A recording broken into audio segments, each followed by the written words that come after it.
Hi வாங்க இன்றைக்கான mini vlog பார்க்கலாம். காலையில் எழுந்திரிச்சு கோலம் போட்டாச்சு. கோலத்தை போட்டுட்டு நெக்ஸ்ட்டு இன்றைக்கி பிரேக்ஃபாஸ்ட்டுக்கு என்ன பண்ணலான்னு யோசிக்கும்போது சரி பேன் கேக் பண்ணி கொடுத்துடலாம் பசங்களுக்கு அப்படின்னு சொல்லிட்டு கோதுமை மாவில் பேன் கேக் பண்ணிகிட்ருக்கேன்.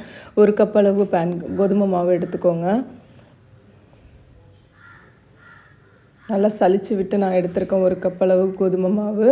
அதோட ஒரு கப் அளவு அதில் பாதி இருந்தாலே போதும், பாதி கப் அளவு நாட்டு சக்கரை எடுத்திருக்கேன். இன்றைக்கி நாட்டு சக்கரையிலேயே பேன் கேக் பண்ணிடலான்னு சொல்லிவிட்டு நெக்ஸ்ட்டு முட்டை 2 முட்டை உடச்சி ஊற்றிக்கோங்க. நான் 2 முட்டை உடச்சி ஊற்றிருக்கேன். முட்டை கொஞ்சம் கூட சேர்த்தோம்னா நல்லாயிருக்குமே, பசங்களுக்கு ஹெல்த்தாகவும் இருக்குமேன்னு சொல்லிவிட்டு நான் இன்றைக்கி 2 முட்டை போட்டிருக்கேன். இதில்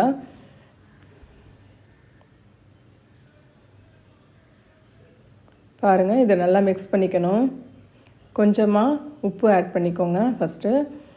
இதை நல்லா மிக்ஸ் பண்ணிக்கணும். வேறு எதுவும் நம்ம அதிகமாக ஆட் பண்ண தேவையில்லை. நெக்ஸ்ட்டு நான் ரவாவும் ஆட் பண்ணியிருக்கேன், அதை காமிக்கிறேன். இதை ஃபஸ்ட்டு இந்த முட்டையை நல்லா கலக்கி விட்டுட்டு நல்லா இந்த மிக்ஸ் பண்ணணும். நம்ம எவ்வளோத்துக்கு எவ்வளோ மிக்ஸ் பண்ணுறோமோ அந்த அளவுக்கு பேன் கேக்கு கொஞ்சம் நல்லா உப்பி வரும். நான் இதில் பேக்கிங் பவுடரோ பேக்கிங் சோடாவோ எதுவுமே நான் ஆட் பண்ணலை. ஏன்னா குழந்தைங்களுக்கு கொடுக்குறது அப்படிங்கிறதுனால நான் எதுவுமே ஆட் பண்ணலை. கொஞ்சமாக நான் எண்ணெய் விட்டுக்கிறேன். எண்ணெய் விட்டுக்கிட்டோம் அப்படின்னாக்கா இன்னும் நல்லா புசு புசுன்னு வரும். அது கூடவே அரை கப் அளவு ரவா ஆட் பண்ணிக்கலாம். இது பனானா பேன் கேக் தான் நான் பண்ணுறேன். ரவா போட்டோன்னா இன்னும் டேஸ்ட்டாக கிறிஸ்பியாக நல்லாயிருக்கும். ஸோ அதனால் ரவாவை ஆட் பண்ணிக்கலாம். பாருங்கள், நல்லா மிக்ஸ் பண்ணிப்போம். நான் பீட்ரு வச்சு மிக்ஸ் பண்ணிக்கிறேன். என்கிட்ட பீட்ரு இருந்துச்சு. ஸோ அதனால் நான் மிஷின் பீட்ரு போட்டு நல்லா மிக்ஸ் பண்ணிக்கிறேன். இந்த லெஃப்ட் சைடு ஒரு ரொட்டேட்டும் ரைட் சைடு ஒரு ரொட்டேட்டும் கொடுக்கும்போது நல்லா மிக்ஸ் ஆகி நமக்கு தோசை மாவு பதத்துக்கு நல்லா வந்துடும். ஆனால் தோசை மாவு மாதிரி இருக்கக்கூடாது, அதை விட கொஞ்சம் மேலே கொஞ்சம் திக்னஸாக இருக்கணும். ஸோ அப்படி இருக்கும்போது பார்த்திங்கன்னா நல்ல ஒரு கன்சிஸ்டன்சி கிடைக்கும். சூப்பராக ரெடி ஆகிட்டுருக்கு பாருங்கள் பேன் கேக்கு. ட்ரை பண்ணி பாருங்கள். நம்ம சேனலில் அப்படியே சப்ஸ்கிரைப் பண்ணிக்கோங்க. நான் உங்களுக்கு யூஸ்ஃபுல்லான வீடியோ தான் நான் அப்லோட் போட்டுட்ருக்கேன். ஸோ நீங்கள் பார்த்து என்ஜாய் பண்ணுங்கள். அதோட நம்ம சேனலை சப்ஸ்கிரைப் பண்ணிக்கோங்க. நம்ம சேனலை சப்போர்ட் பண்ணுங்கள். லைக் அண்ட் கமெண்ட்ஸ் கொடுங்க. நீங்கள் அடுத்து என்ன ஸ்நாக்ஸ் பண்ணலாம் அப்படிங்கிறது கொடுத்தீங்கன்னா நான் அதுக்கேற்ற மாதிரி நான் ரெசிபி அப்லோட் போடுவேன். பேன் கேக்கு சூப்பராக ரெடி ஆகிட்டுருக்கு. நல்லா ரொட்டேட் பண்ணிட்டேன் பீட்ரு வச்சு.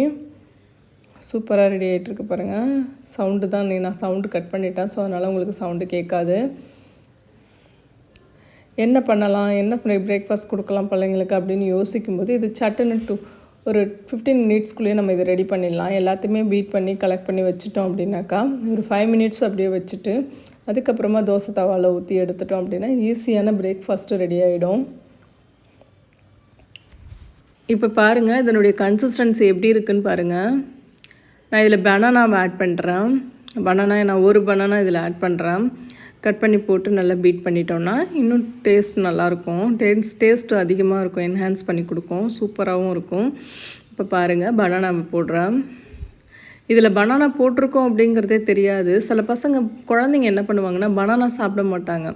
வாழைப்பழம்னாலே அப்படியே பயங்கரமாக என் தம்பி எங்கள் கௌஷிக் சாப்பிட மாட்டான். ஸோ அது மாதிரி நம்ம வீட்டுங்களில் பிள்ளைங்க சாப்பிடாத சமயத்தில் என்ன பண்ணலாம்னா இந்த மாதிரி நம்ம கேக் பண்ணி கொடுக்கும்போது ஈஸியாக அவங்க சாப்பிட்டுடுவாங்க, கொஞ்சம் ஹெல்த்தியாகவும் இருக்கும். ஸோ நம்மளும் இது ஹெல்தி ஃபுட் கொடுத்தோம் அப்படிங்கிற ஒரு திருப்தி இருக்கும். ஸோ அதனால் இந்த பனானா கேக்கை நான் ஈஸியாக ரெடி பண்ணிட்டேன். இப்போ வாங்க தோசை தவாவில் குட்டி குட்டியாக போட்டுக்கலாம். நான் பெருசாக போடலை, ஏன்னா பெருசாக போட்டால் நல்லா இருக்காது, பசங்க ஃபுல்லாகவும் சாப்பிட மாட்டாங்க. குட்டி குட்டியாக அப்படின்னா ஒரு 2-3 சாப்பிட்டுட்டு போயிடுவாங்க. இது மேலே ஹனி விட்டு கொடுத்துக்கலாம். ஸோ அதனால் நான் குட்டி குட்டியாக அவங்களுக்கு பிடிச்ச மாதிரி சின்ன மினி பனானா கேக் பண்ணியிருக்கேன். குட்டி குட்டியாக அதை விட்டு சூப்பராக ரெடி ஆகிட்டுருக்கு.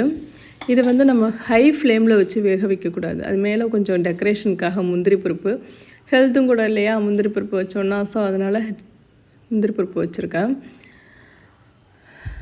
சூப்பராக ரெடி ஆகிட்டுருக்கு.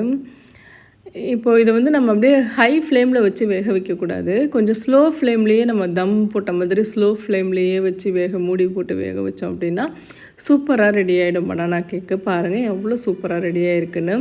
இந்த வீடியோ பிடிச்சிருந்தால் லைக் பண்ணுங்கள், சப்ஸ்கிரைப் பண்ணுங்கள், ஃபாலோ பண்ணிக்கோங்க. தேங்க்ஸ் ஃபார் த வாட்சிங் திஸ் சேனல். பனானா கேக்கு சூப்பராக ரெடி ஆகிட்டு. தேங்க்யூ. அப்படியே சப்ஸ்கிரைப் பண்ணிக்கோங்க. நெக்ஸ்ட்டு என்ன ஸ்நாக்ஸ் பண்ணலாங்கிறது கமெண்ட் பண்ணுங்கள். தேங்க்யூ.